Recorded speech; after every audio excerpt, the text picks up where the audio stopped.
Well, I'm here at the COP as a student from a college in the United States, and so I've actually been looking at what we might achieve here in Durban this entire semester.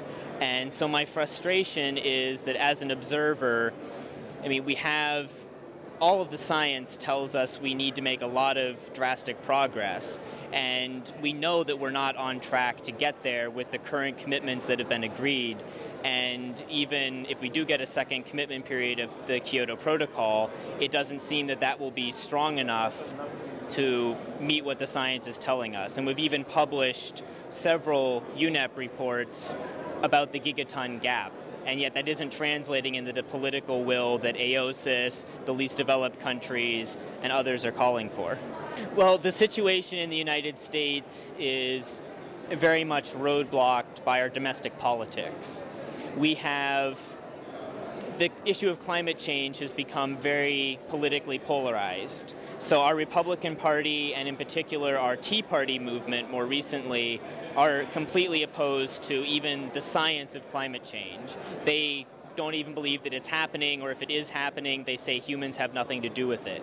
And because any international treaty would require ratification at home through our Senate, there just isn't the political support there to make any agreement happen.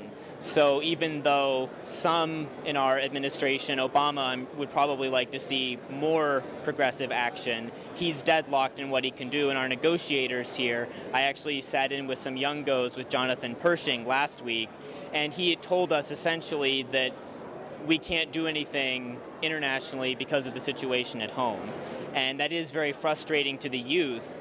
I'm actually with Americans for Informed Democracy and working on their climate change team, and the youth, want action, and we try to be activists at home in our communities to get the political will and support, but it just hasn't been there to come by. And it's very alarming that only one of the Republican presidential candidates coming up for next year's elections has been brave enough to say he actually believes in climate change, and it's going to cost him his campaign. He's not going to be the one to get the Republican nomination.